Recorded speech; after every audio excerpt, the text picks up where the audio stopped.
ఆంధ్రప్రదేశ్ రాష్ట్రంలో అంగన్వాడీ కార్యకర్తలపై సైకో సర్కార్ అత్యంత అమానవీయంగా వ్యవహరిస్తోందని అంగన్వాడీ ఉద్యోగులు ఆగ్రహం వ్యక్తం చేశారు. కడప నగరంలో అంగన్వాడీ వర్కర్లు 16వ రోజు నిరసన వ్యక్తం చేశారు. ఈ సందర్భంగా వర్కర్లు మాట్లాడుతూ తమ న్యాయమైన డిమాండ్ల సాధన కోసం ఆందోళనలు చేస్తున్న జగన్ సర్కార్ నిమ్మకు నీరెత్తినట్లు వ్యవహరిస్తోందన్నారు. సమస్యల పరిష్కారంలో ప్రభుత్వం ఒంటెత్తు పోకడలతో వ్యవహరించడం వల్లే అంగన్వాడీ వర్కర్లు తిండి తిప్పలు లేకుండా రోడ్లపైకి వచ్చారన్నారు.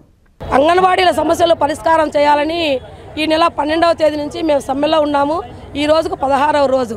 నిన్న లేటెస్ట్గా మంత్రి బోత్సా గారు చర్చలకు పిలిచి మాట్లాడడం జరిగింది. కానీ పాడిందే పాటరా పాసిపల్లోడు అన్నట్లుగా పాత డిమాండ్లు అంగీకరించి మేము తెలంగాణ కన్నా అదనంగా వేతనాలు పెంచలేము, సుప్రీంకోర్టు తీర్పు ప్రకారం గ్రాట్యుటీ ఇవ్వలేము, కోర్టుకు వెళ్ళండి అని సిగ్గు లేకుండా చెప్తున్నాడు బోత్సా గారు. కోర్టుకు వెళ్ళేది మాకు తెలియదా అని చెప్పి మేము అడుగుతున్నాము. అలాగే మినీ వర్కర్స్ అందరినీ మెయిన్ వర్కర్స్గా గుర్తించాలి. ఈ డిమాండ్లు అంగీకరిస్తేనే మా సమ్మె మేము చేయకుండా ఉంటాం. అంతే తప్పనిచ్చి ఇంకా మంత్రి గారు అయితేనేమి ఇంకొక మంత్రి అయితే ధర్మశ్రీ గారిని అంగన్వాడీ వాళ్ళను చాలా ఇబ్బందికరంగా మాట్లాడుతున్నారు. అంగన్వాడీ వాళ్ళు 10వ తరగతి చదివినారు, వాళ్ళకి ఎందుకు ఇంత జీతాలు అని చెప్పి మమ్మల్ని అవమానకరంగా మాట్లాడుతున్నారు. ఇంకొక మంత్రి గారు అంగన్వాడీలు బలిసి రోడ్ల మీదకి వస్తున్నారని చెప్పి ఇంకొకరు మాట్లాడుతున్నారు. దీనిని మేము తీవ్రంగా వ్యతిరేకిస్తున్నాం. అంగన్వాడీ వాళ్ళు పనులు చేస్తున్నారు, చాలని జీతాలతో మేము సొంత డబ్బులు పెట్టి సెంట్రల్ నిర్వహణ చేస్తున్నాం.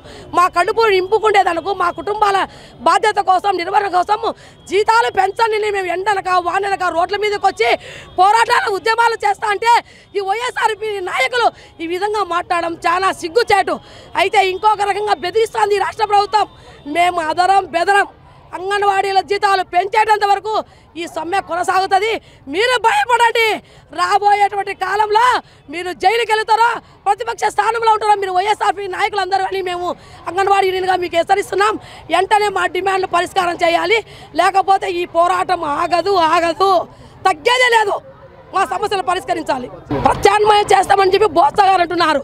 సిగ్గు లేదు. 12వ తేదీ నుంచి తాళాలు పొగలగొట్టి సెంటర్ నడపని చెప్పి సచివాలయ ఉద్యోగులకు ఇప్పించినారు. ఎక్కడా లబ్ధిదారులకు పూర్తి స్థాయిలో సేవలు అందలేదు. మీరు పోయి చూడండి, సెంటర్లో కసువు దోసే దిక్కులేరు. దుమ్ము ధూళి పెట్టుకొని ఒకరో ఇద్దరు వచ్చా అంటే గర్భవతులకు బాలింతలకు ఫుడ్డు పంచుతారు సిగ్గు లేకుండా. ఏ ప్రత్యామ్నాయం చేయడానికి వాళ్ళకు దమ్ము ధైర్యం లేదు. మేము ఒప్పుకోం. అంగన్వాడీలుగా మా డిమాండ్లు పరిష్కారం చేయాలి. మేము లబ్ధిదారులకు ఈ ప్రజలకు సేవలు చేయడానికి మేము సుముఖంగా ఉంటాం. అయితే మా హక్కుల కోసం మేము ఈరోజు రోడ్డు మీదకి వచ్చినాం. మా హక్కులను రక్షించండి, మా ఉద్యోగ భద్రతను కాపాడండి, అప్పుడు మేము ఈ సమ్మెను కొనసాగిస్తాం. ఏం చెప్పినా కూడా బోత్సా గారు ఐసీడీఎస్ సేవలు చేయడానికి ఎవరు ముందుకు రారు. ఇది జగమెరగని ఎవరు సాధించలేరు. ఈ పనిని మేమే చేస్తున్నాం. అంగన్వాడీ టీచర్లుగా నెత్తిన పెట్టుకొని సేవ చేస్తున్నాం మేము. కాబట్టి ప్రత్యామ్నాయం చేయలేడు బోత్సా గారు, వాళ్ళ అబ్బతరం కాదు. మేము ఈ రోజుకి 16 రోజులు చేరుకునేది మా సమ్మె. మేము పోయిన నెల 15 రోజుల ముందుగానే గవర్నమెంట్ వారికి సమ్మె నోటీస్ ఇచ్చినాము.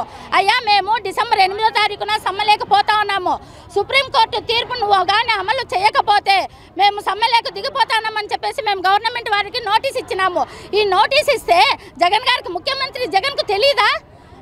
అదేవిధంగా అడుగుతాను, మా శిశు సంక్షేమ శాఖ మంత్రి అయినటువంటి ఉషా శ్రీచరణ్ గారికి తెలీదా? నోటీస్ ఇచ్చినారు, వాళ్ళు సమ్మెలేకపోతా ఉన్నారని తెలీదా వాళ్ళకి? అదేవిధంగా బొత్స గారు అంటారంట, అమ్మ మీరు వీళ్ళు ఏం చేస్తా ఉన్నారు, 10th క్లాస్ చదువుకునే వాళ్ళకి వీళ్ళకేం చేతన అవుతుంది, అన్ఎడ్యుకేటెడ్ పీపుల్స్ వీళ్ళకేమవుతుంది, మీరు సమ్మె విరమించుకొని మీరు విధుల్లోకి హాజరు కావాలంటారు. ఎందుకు విధుల్లోకి హాజరవుతాము? మా కడుపులు నిండకుండా అంటే ఎందుకు హాజరవుతాము? ఒక స్త్రీ సంక్షేమ శాఖ మంత్రిలోనండి, మా డిపార్ట్మెంట్కు మంత్రి వరిలోండి, మా సమస్యలు పట్టించుకోకపోతే ఆమె ఎట్లా మా డిపార్ట్మెంట్కు మంత్రి అయింది? అసలు ఆమెకి ఎన్ని యాప్లు ఉండేది తెలియకపోయా, మేము ఏం చేస్తూ ఉండేది తెలియకపోయా. అదేవిధంగా నిన్న చర్చలలో అంటుందంట, స్త్రీ సంక్షేమ శాఖ మంత్రి కార్యదర్శి అయినటువంటి అనురాధ గారు అంటారంట, మీరు కానీ సమ్మె విరమించుకొని విధుల్లోకి హాజరు కాకపోతే మీరు కానీ గైరు హాజరైనారంటే మీ మీద చర్యలు తీసుకుంటామంటా ఉన్నారు. ఎటువంటి చర్యలు తీసుకుంటామమ్మా? ఎక్కువ మాట్లాడితే మీ మీద మేము చర్యలు తీసుకుంటాము. బొత్స గారు అంటారంట, సుప్రీంకోర్టు తీర్పు ప్రకారం మీకు గ్రాట్యుటీ అమలు చేయాలంటే కోర్టు నుంచి మీరు ఆర్డర్ తెచ్చుకోండి అంటారు. అత్యున్నతమైన న్యాయస్థానమే మాకు తీర్పు ఇస్తే ఇంకెక్కడి నుంచి మేము ఆర్డర్ తెచ్చుకోవాలయా? తెలీదా నీకు? మాట్లాడటమే చేత కానీ నువ్వు ఒక మంత్రి ఎట్లా పోయినావు? మమ్మల్ని కార్యకర్తలను పట్టుకొని, ఒక ఆయాలను టీచర్లను పట్టుకొని వీళ్ళు 10th క్లాస్ 7th క్లాస్ అంటున్నావు. మీరు ఒక ఎమ్మెల్యేలు అందరి ఎమ్మెల్యేలు ఒక కత్తెర పంచ సొక్క తొడంగానే మీరేమన్నా విద్యావంతుల సంతకం పెట్టడానికి కూడా చేత కానీ మీరు లక్షలలో జీతాలు తీసుకుంటా ఉన్నారు. మొన్నటికి మొన్న 23వ తారీఖున ప్రెస్ మీట్కి వచ్చి చిత్తా విజయ ప్రతాప్ రెడ్డి ఏమంటాడు, అమ్మ మీ సమస్యలు నాకు తెలుసు, మీకు కడుపు నిండలేదు, 25వ తారీఖున క్రిస్మస్ పండుగ రోజు నేను జగన్ గారిని కలుస్తాను, ఆయనకు విన్నవిస్తాను, అంగన్వాడీ కార్యకర్తలకు 3000, ఆయాలకు 2000 నేను చేపిస్తాను అంటే ఏం భిక్షం వేపిస్తారా మీరేమన్నా? సరే మీ మాట ప్రకారమే తీసుకున్నాం. మీరు పోయి కలిసినారు కదా క్రిస్మస్ పండుగ రోజు, ఏం చేసినారు, ఏం చెప్పినారు జగన్కు, ఏం చెప్పినారయ్యా? ఏం విందు చేసుకున్నారా ఇద్దరేమన్నా?